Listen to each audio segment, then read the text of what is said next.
on to the last boss's drop. He will be dropping Ambition Token. Except you forgot what kind of boss it is. It's a bird boss, okay? What kind of bird? A hawk. I don't know. It looks like a cock, alright? Oh god. It looks like your face, okay? Oh. But going on, anyways. It drops Ambition Token. It drops Beat Rings and Earrings. Blacksmith's Ember, which is used for the next patch's material for PvE. And let me cut you off really quickly just to mention the next patch is coming out in 11 days on February 24th. You should probably do that after we finish. No, I just want to cut it because you mentioned VM4. And I'm pretty sure people want to know about it. But to mention, you could collect these items and sell it on probably March 15th, when it's probably worth 3 times the price.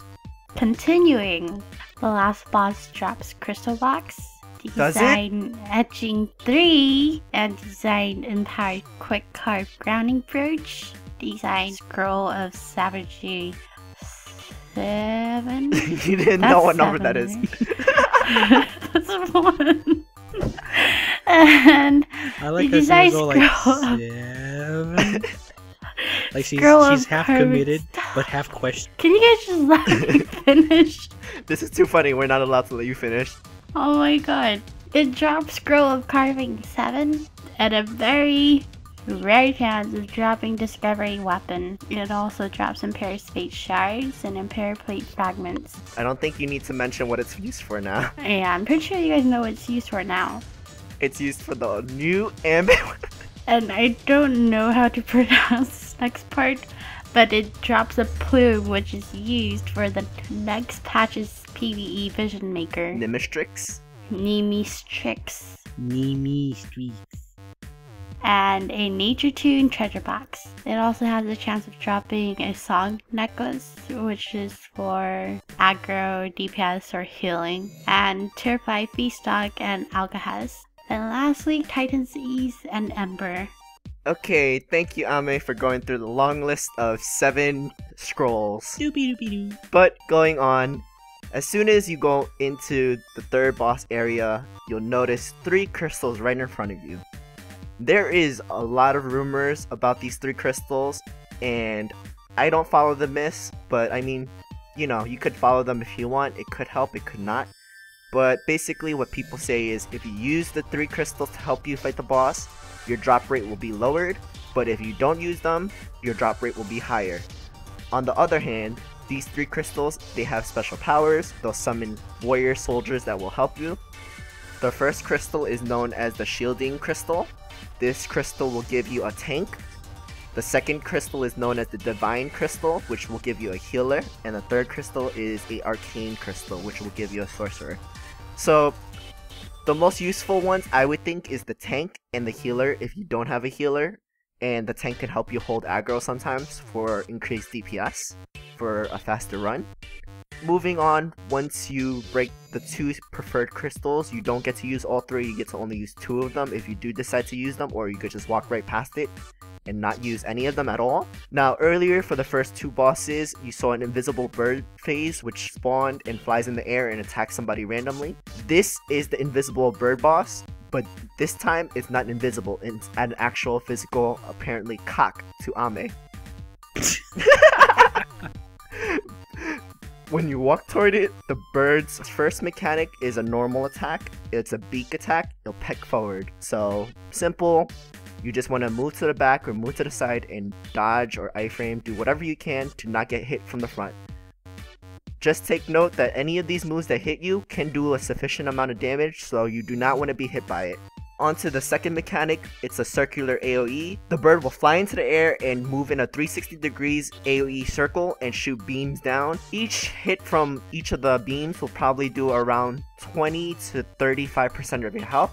So if you get hit by more than maybe 3 or 4, you're almost guaranteed dead, even if you're massively geared. The third basic mechanic is it'll flap its wings forward, and if you're facing it, this bird will do a massive amount of damage to you. So you want to iframe forward or get out of the way. Just to take note, the birds Just to take note, the bird... What was it? Wasn't it just to take note, the cock?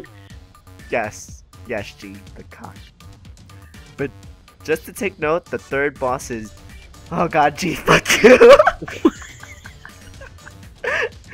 But just to take note, the boss's weakness is in the back of the boss.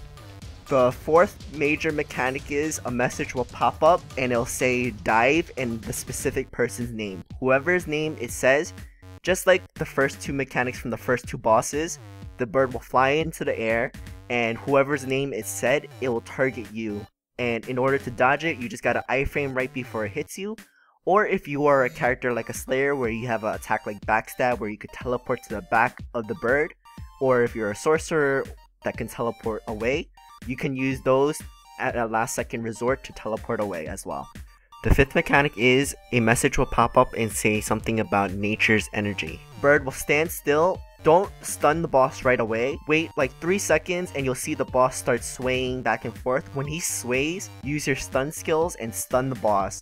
If you do not stun it, he'll get a buff that will make him more deadly towards later of the fight. The next mechanic is empowered buff. And when this empowered buff comes on, your priest can use plague and debuff this stackable defense. But if you don't have a priest, this buff will get more tanky and tanky as the fight goes, and it'll be harder to kill this bird. For the next mechanic, when you see a message pop up that says cries out, a giant egg will spawn on the map. Go to it and stand on the right side of the egg and DPS it, as that's the back, and break the egg before it spawns adds. These adds are not too deadly, but they can take a while to kill and it will waste your time versus if you were just to break the egg. And the next mechanic is storm. A message will pop up saying something about a storm. All you want to do is get into one of the circles that pop up around the map, and if you're in the circle, you're completely safe. If you're out of the circle, you're guaranteed to get one hit KO'd. If you do not make it into a circle, you can iframe it. And finally, the last mechanic is, if you cannot kill this bird within 10 minutes, this bird will get a extreme rage buff. And this boss will get an increased amount of damage, and pretty much everyone in your party is guaranteed to probably get one-shotted if the boss uses a mechanic and hits you. Sounds just like the beetle in Rift Edge hard mode. The thing is, in Rift Edge hard mode, back then when it did have the enraged mode mechanic, if the beetle goes in rage mode, you cannot defeat it at all. It goes into a rage mode where it's invincible. This enraged mode mechanic for this bird, it does go into an enraged mode, but if you can manage to dodge all its mechanics, it doesn't get a speed boost. So you can finish it even if you don't beat it within that 10 minutes. Nice.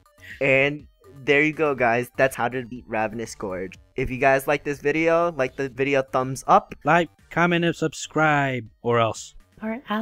Destroy all humans. No, G. That's the next game we're going to be bringing out. You can say that all you want. But, grr! I see all the puns you did there. And Gary out. Later.